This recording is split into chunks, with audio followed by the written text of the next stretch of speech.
स्वागत है आपका एक बार फिर से हमारी इस खास पेशकश में। दोस्तों, अभी तक हमने आपकी मुलाकात कराई बॉलीवुड में संघर्ष कर रहे कुछ एक्टर्स से, मगर अब आपको रूबरू कराते हैं एक ऐसे व्यक्ति से जो लेखक है और कई बार बॉलीवुड के बड़े बड़े नामचीन डायरेक्टर्स पर स्क्रिप्ट चोरी के लिए केस भी कर चुका है। अब कहानी एक ऐसे लेखक की जिसे जबरदस्त भूत सवार है फिल्में लिखने का, जिसने कई कहानियां लिखी, किताबें लिखा, निर्माताओं से भी मिले, लेकिन उसका हमेशा से ये आरोप रहा है कि फिल्म इंडस्ट्री में उसकी कहानियों को कॉपी कर ली जाती है।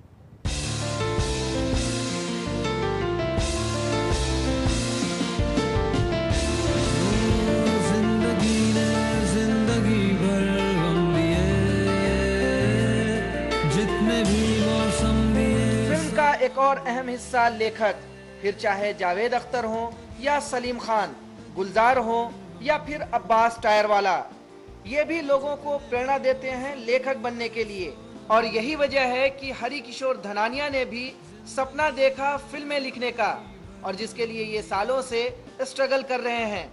ये शोहरत कमाना चाहते हैं, पैसा कमाना चाहते हैं, कई कहानियां लिखी, किताब लिखा, लेकिन नजर है तो फिल्म इंडस्ट्री पर। मैं पिछले 9 साल से कहानियाँ लिख चुका हूँ, 100 से भी ज़्यादा कहानियाँ लिख चुका हूँ, छोटी बड़ी। प्रोड्यूसर डायरेक्टरों के इधर चक्कर काट के कहानियाँ भेजी, काफ़ी दे के आया, जाके जगह जगह चक्कर काटे।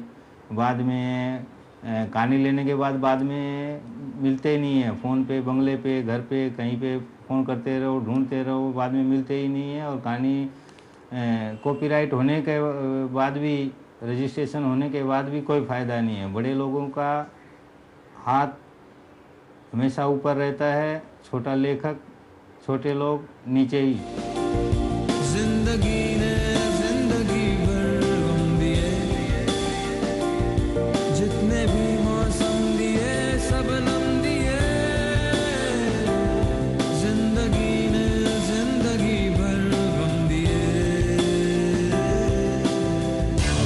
सालों की मेहनत के बावजूद इन्हें अफसोस है कि इनकी कहानियों को कॉपी कर दिया जाता है।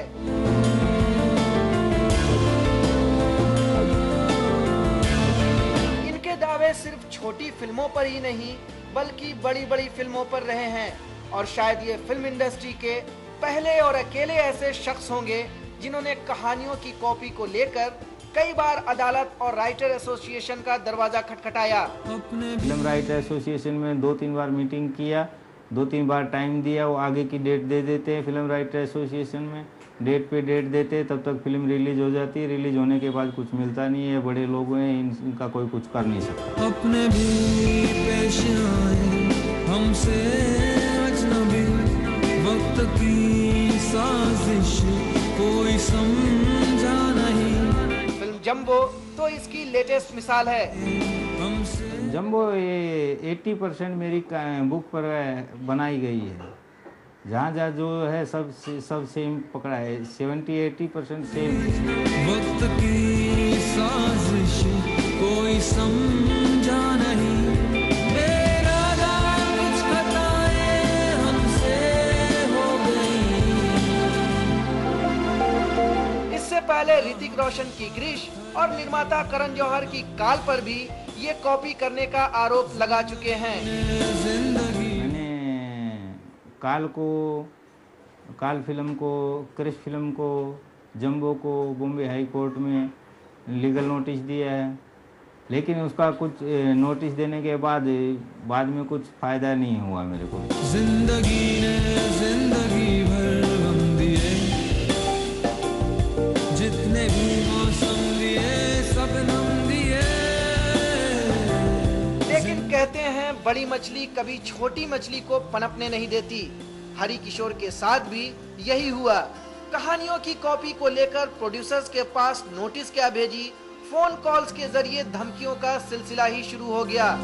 धमकियाँ मेरे पास काफ़ी आई, देख लेने, फंसा देने की, मगर ये नहीं मालूम चला किसने धमकी दिया है। कभी किसी लोकल एसटीडी बूथ से, कभी कहीं से, कभी कहीं से धमकियाँ काफ़ी आई मेरे पास, लेकिन मैं डरा नहीं, लेकिन टेंशन जरूर हो गया। एक मुकम्मल कश्मकश है जिंदगी, उसने हमसे की कभी ना दोस्ती, एक मुकम्मल कश्मकश है जिंदगी, उसने हमसे की कभी ना दोस्ती।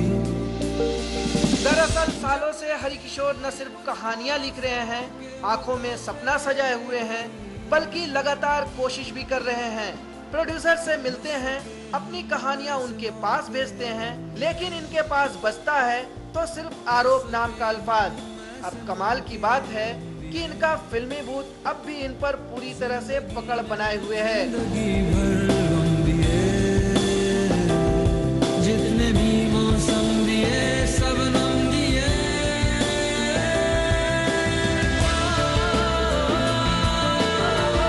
लेकिन सब कहानी की एंडिंग इतनी हैप्पी नहीं होती।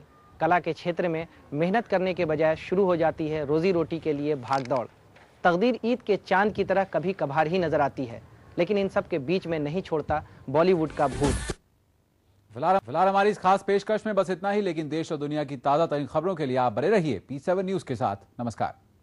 अलग अंदाज है जिनके, कुछ निराले कुछ अलग अंदाज है जिनके, फिर भी दुनिया है फिदा अंदाज पे।